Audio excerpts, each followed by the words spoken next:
Masyarakat Melayu tradisi memang kaya dan sangat intim dengan kepercayaan dan pantang larang. Kepercayaan membawa satu konotasi makna sebagai fahaman dogmatis yang terjalin erat dengan adat istiadat hidup yang masih kuat pegangannya atau berfahaman ortodoks. Ia dianggap penting bagi mengelak daripada ditimpa musibah, bukan sahaja kepada individu berkenaan, bahkan juga seluruh ahli keluarga atau masyarakat di tempat tinggalnya. KM Endicott telah mengaitkan konsep keramat dengan semangat dalam kepercayaan masyarakat Melayu yang mengaitkannya dengan konsep kuasa majis atau ajaib yang terdapat pada benda atau objek luar biasa. Dalam Malay Belief and Integration, Disparate Elements, tulisan Muhammad Taib Osman, ada menerangkan bahawa masyarakat Melayu dahulunya memiliki satu konsep kepercayaan yang berpandukan kefahaman animisme, iaitu kepercayaan pada semangat, benda-benda gaib dan benda-benda ganjil. Mereka mempercayai bahawa setiap bentuk alam yang ganjil dianggap mempunyai semangat dan kuasa luar biasa sehingga menganggap benda-benda itu bersifat suci dan sakral menyamai Tuhan mereka. Justru oleh kerana timbulnya perasaan takut kepada Tuhan, maka mereka menyembah dan memuja benda-benda ganjil dan makhluk halus. Menurut kepercayaan masyarakat Melayu lagi, segala kejadian yang berlaku sama ada berupa baik atau buruk sebenarnya ada perkaitan dan dipengaruhi oleh benda-benda yang dipuja itu. Selain itu, mereka juga mempercayai dukun, bomoh atau pawang yang memainkan peranan penting sebagai penyampai atau penghubung antara makhluk-makhluk tersebut dengan manusia biasa.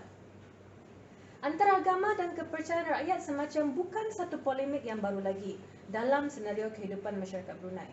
Keterkaitan faktor agama, adat dan budaya memberi satu hubungan yang agak menarik dan meletakkan faktor tradisi sebagai asas dalam hal ini.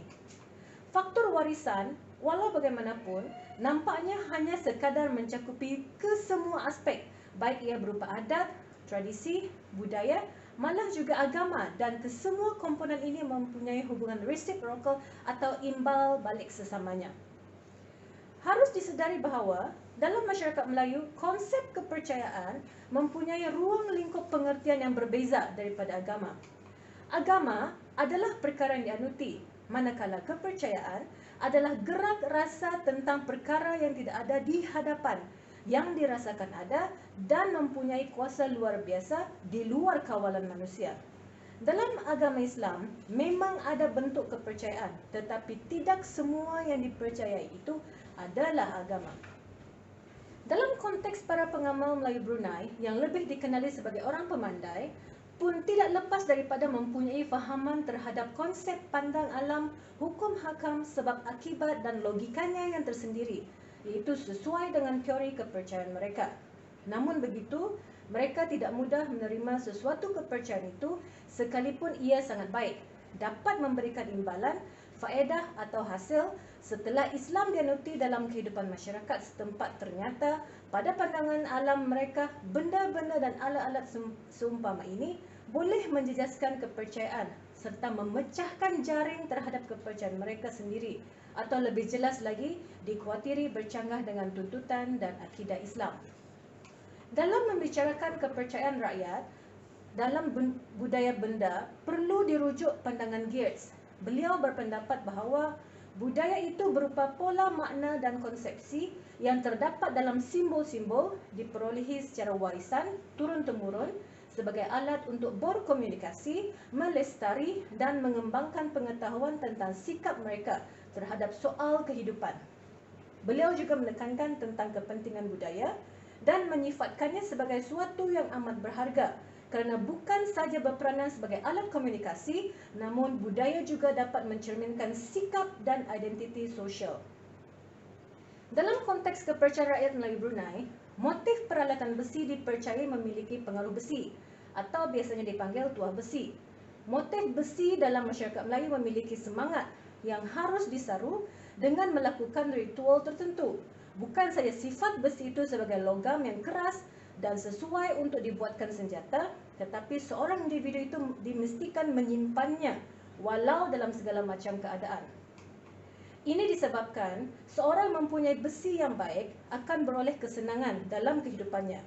Menurut setengah informan, bahawa orang itu akan berjaya dalam kehidupannya jika salah satu daripada 4 faktor tuah ini mendampingi kehidupannya, iaitu tuah diri, individu itu tersendiri, tuah isteri, tuah anak dan tuah besi.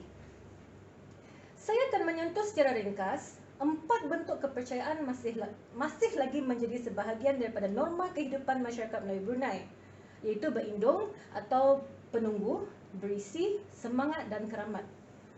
Konsep berindung diperkaitkan dengan peralatan besi yang lebih mirip dengan ciri berpuaka. Berindung bermaksud memiliki orang tua seperti berindung bapa yang memberikan satu pengertian bahawa benda peninggalan itu mempunyai suatu kuasa yang boleh memberi satu gambaran pelik, tapi diyakini oleh masyarakat kita. Majoriti golongan tua turut mempercayai barangan lama yang berindung dipenghuni dan dijagai oleh makhluk halus seperti jin ataupun iblis. Kepercayaan berindung ini lebih mirip kepada kepercayaan jahat menurut masyarakat setempat.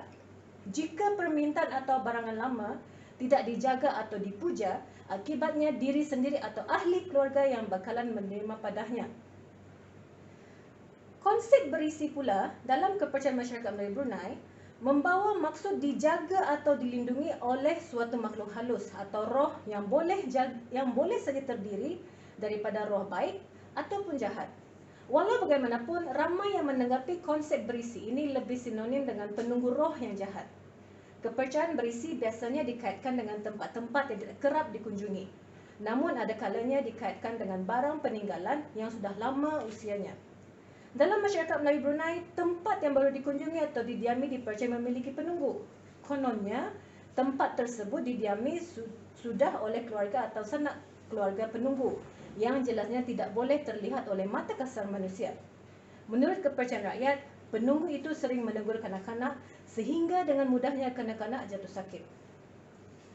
Kebudayaan Melayu menyediakan mekanisme penyembuhan atau pemulihan yang mempunyai keterkaitan dengan kepercayaan terhadap barangan tertentu ataupun dikenali sebagai budaya material. Biasanya, orang yang disampuk ini akan dibawa atau dirujuk kepada bomoh atau lebih biasa dipanggil orang pemandai. Setiap sistem penyembuhan mempunyai saringan dan peringkat diagnosa, terapi dan rawatan. Dalam konteks masyarakat Melayu Brunei, khususnya terapi untuk penyembuhan ini ialah dengan merujuk jin-jin tersebut supaya meninggalkan tubuh atau tempat. Pada waktu hendak mengadakan upacara, ada beberapa benda pembantu dalam sebarang ritual itu seperti kemayan, beras, kunyit, sirah kasar ataupun garam kasar, jarum, botol kecil, benang, kain putih atau hitam, paku besi dan sebagainya dikenali sebagai pengaras atau simbol bayaran. Kemayan diperlukan dalam hampir semua ritual untuk mengasapkan peralatan yang digunakan setelah berperanan sebagai penghubung antara orang pemandai dengan kuasa-kuasa gaib kerana dipercayai jin-jin suka pada asap. Semangat bermaksud satu kepercayaan bahawa setiap benda yang ada di muka bumi ini mempunyai semangat atau rohnya tersendiri, sama ada yang bernyawa atau tidak bernyawa. Sebenarnya, kepercayaan pada semangat merupakan satu kepercayaan kuno yang diwarisi dari zaman animisme lagi. Jadi, ini bermakna ia lebih terkehadapan dan tua berbanding kepercayaan terhadap berindung dan berisi. Kepercayaan semangat menekankan bahawa setiap benda mempunyai semangat yang mengawalnya. Semua unsur benda bernyawa atau tidak bernyawa mesti dihormati agar semangat tersebut tidak mengganggu manusia, malah membantu mereka dari semangat roh jahat dan juga dalam kehidupan seharian mereka. Selain itu, roh orang yang telah meninggal dunia atau mati pun juga boleh masuk ke dalam tubuh haiwan ataupun benda. Konsep keramat sangat sinonim dengan sifat kekudusan ataupun sanctity atau kesakralan. Dalam agama Islam, keramat lebih kepada keberkatan God's blessing yang biasanya ada pada seorang wali Allah, atas sebab kuasa istimewanya telah dimanifestasikan ke dalam diri seorang keramat lalu membolehkannya melakukan sesuatu perkara yang ajaib, pelik dan majis. Dalam konteks budaya tradisi, masyarakat Melayu Brunei mempercayai unsur kekeramatan itu dimiliki oleh Tunku Syarif Kedah yang pernah berada di Brunei suatu ketika dahulu, iaitu sezaman dengan Ayahanda Sultan Brunei Haji Sanaw Bolkiah yang lebih biasa dipanggil Begawan oleh orang tua-tua sedari dahulu sehingga kini. Tokoh keramatnya dihidupkan lewat kisah-kisah keajaiban tentangnya, yang pada kebiasaannya mempengaruhi corak kehidupan penduduk itu. Dahulunya, setiap satu kejadian atau kemunculan suatu hal yang ganjil akan dikaitkan dengan kewujudan keramat. Pada dasarnya, keramat itu mencakupi 3 fitur utama yang diwarnai dengan unsur-unsur magis, memiliki unsur sejarah, dan dipercayai benar. Namun seorang tokoh keramat itu mempunyai ciri-ciri uniknya tersendiri, seperti wataknya yang terdiri daripada seorang tokoh agama atau alim ulama. Bahkan ada setengahnya mengiyakan status seorang tokoh keramat seperti Tunku Syarif Kedah itu merupakan seorang wali Allah. Melalui penjelasan kebanyakannya golongan tua di kawasan Kampung Ayer, keberkatan doa dan sembahyang hajat yang dilakukan oleh Tunku Syarif Kedah kerap diperkenankan dan dikabulkan oleh Tuhan. Sembahyang hajat itu tidak hanya terhad kepada permintaan hujan sahaja, bahkan hajat yang diminta oleh penduduk pada masa itu lebih daripada itu. Unsur kekeramatan yang kerap disebut-sebut oleh penduduk Kampung Ayer menegaskan bahawa mereka pernah mengikuti kisah tentang Tunku Syarif Kedah yang berjalan di bawah hujan dan tubuhnya tidak basah. Bahkan, orang ikut bersamanya juga tidak basah kerana mereka memegang baju Tunku Syarif Kedah. Setengahnya mengatakan baju Tunku Syarif Kedah itu diistilahkan sebagai payung Tuhan bagi menerangkan kejadian ajaib yang pernah dialaminya. Selain itu, turut dipercayai perahu yang diikuti Tunku Syarif Kedah tidak dibasahi hujan di sepanjang pelayan, sedangkan di kiri kanannya sedang mengalami hujan. Tunku Syarif Kedah juga pernah diceritakan mampu berjalan di atas permukaan air sungai atau laut. Kepercayaan terhadap tenaga atau kuasa pelindung yang ada pada seorang keramat merupakan satu unsur penting yang terkandung dalam kepercayaan anggota masyarakat terhadap tokoh keramat. Sehubungan dengan itu, tidak kira sama ada seorang tokoh keramat itu masih hidup ataupun mati, terdapat anggota masyarakat yang percaya bahawa keramat sanjungannya itu memiliki kuasa pelindung. Jika berlaku sesuatu kecelakaan atau bala atau sesuatu tempat atas seseorang, terdapat penduduk kampung yang dipercayai bahawa keramat berkenaan akan melindunginya daripada ditimpa bahaya. Justru itu, kebanyakan rumah yang terdapat di Kampung Ayer pasti memiliki atau menyimpan gambar potret Tunku Syarif Kedah. Hal sedemikian jelas ditonjolkan oleh dan disebarkan melalui cerita mulut oleh orang kampung. Jelasnya tokoh keramat itu disanjung dan dipuja oleh penduduk setempat dan kisahnya diwarnai berbagai-bagai unsur keajaiban dan mistik. Sebagai kesimpulan, perlu saya berbalik pada statement bahawa Islam itu dijadikan sebagai corak kehidupan masyarakat Melayu Brunei dan memang diperakui bahawa adat warisan yang telah ditinggalkan apabila diketahui ia bercanggah dengan hukum syarak dan ajaran Islam. Dalam pada itu, masih terdapat segelintir golongan yang masih tetap mempertahankan adat walaupun diketahui setengah adat itu merupakan saduran daripada pegangan dan amalan agama lain selain daripada Islam. Tambah mendukacitakan lagi apabila sesuatu adat yang diamalkan itu boleh membawa kepada khurafat dan syirik kepada Allah SWT. Dalam konteks kosmos Melayu Brunei, masyarakat Melayunya memang berpegang pada akidah Islam. Dan dalam hal ini, jelas terlihat dalam pilar utama adat Melayu, adat bersendikan hukum, hukum bersendikan kitabullah. Kenyataan ini membuktikan bahawa adat Melayu adalah budaya yang bernuansa dengan nilai dan citra keislaman.